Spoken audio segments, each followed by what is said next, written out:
On poursuit, si vous voulez bien, avec la deuxième question. Cette deuxième question était une question assez simple, puisqu'on nous disait qu'on avait un crédit de TVA en mai et qu'il fallait calculer le montant de la TVA due pour le mois de juin. Donc on avait le montant de la TVA exigible que l'on vient de déterminer. Le montant de la TVA déductible que l'on vient de terminer, et il faut surtout bien évidemment prendre en compte le crédit de TVA qui vient de diminuer la TVA due du mois de juin. Il n'y avait aucune difficulté là-dessus. Concernant ensuite la question sur la régularisation. Alors on se posait cette fois-ci du côté de l'acheteur de l'entrepôt. Et on se posait la question de savoir quel aurait été le montant de la TVA déductible. Alors on avait un coefficient d'assujettissement. Je vous rappelle que le coefficient d'assujettissement, c'est égal à la proportion d'utilisation de ce bien ou du service à des opérations imposables divisé par toutes les opérations de l'entreprise, c'est-à-dire les opérations dans le champ, plus divisé par les opérations hors champ. Donc à quel pourcentage d'utilisation du bien je l'utilise dans le champ qui est soumis à TVA. Donc ici, on nous le donnait, c'était 70%. Donc la TVA déductible, il fallait évidemment l'affecter de ce coefficient d'assujettissement. Cette question est intéressante dans le cadre où on nous dit qu'il n'a pas l'intention de céder son entrepôt. Est-ce qu'il faudra qu'il y ait une régularisation de TVA?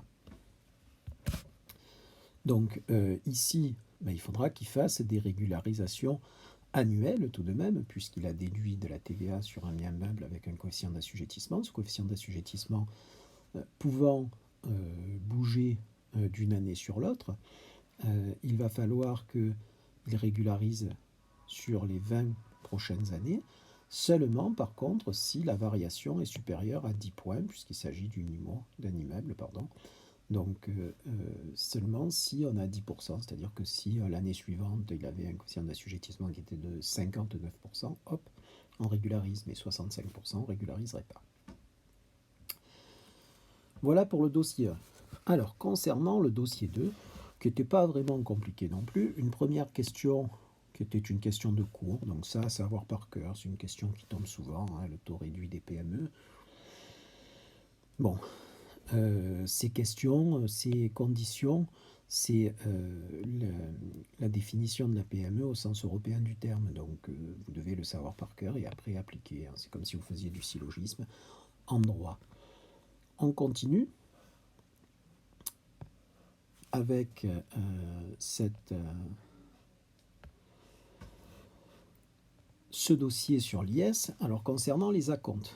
Alors le premier acompte, je vous rappelle qu'il faut le prendre sur N-2 parce qu'on ne connaît pas encore l'IS de l'année précédente. Donc on le calcule sur N-2. Comment on le calcule sur N-2? Ça va donner lieu à une régularisation lors du deuxième acompte, puisqu'au deuxième acompte, c'est-à-dire en date du 15 juin, on connaîtra l'IS N-1.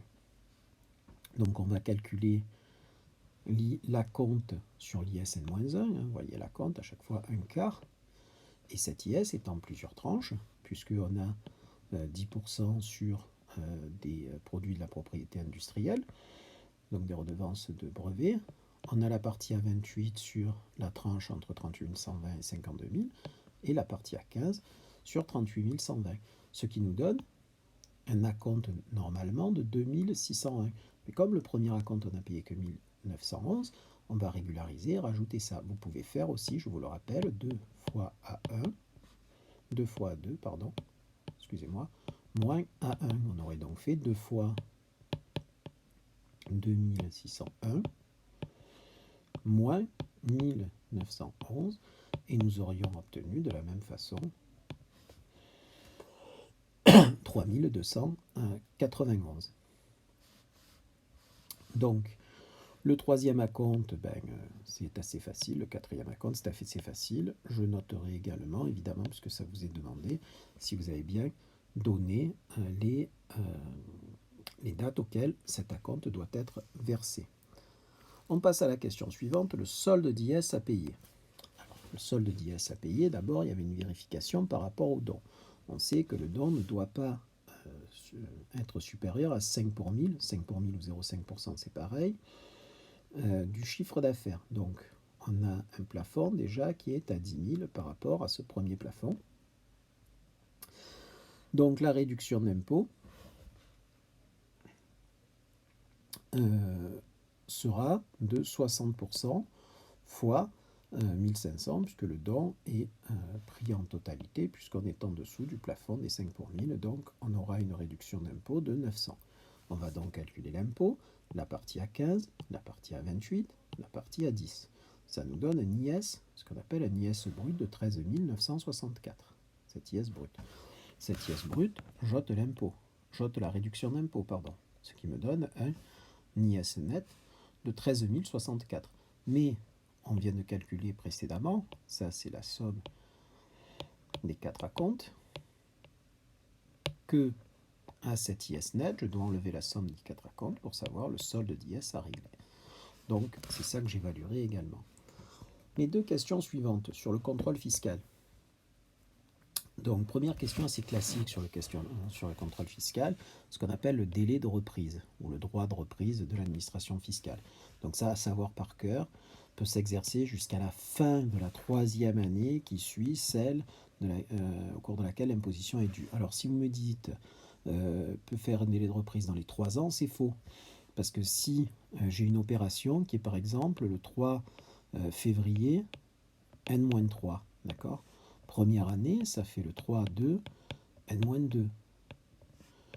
Deuxième année, ça fait le 3-2 N-1. Troisième année, ça fait le 3-2 N. Et imaginons que je fasse un contrôle fiscal en juin N.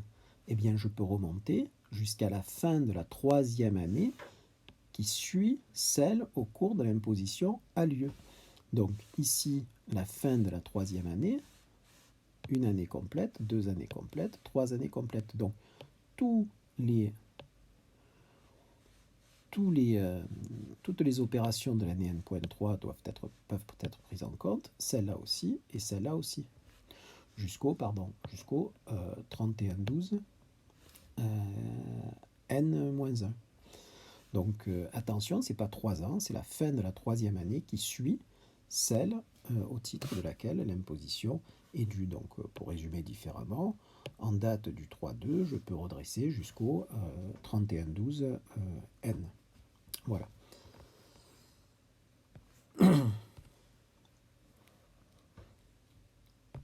Alors continuons. Toujours sur cette histoire de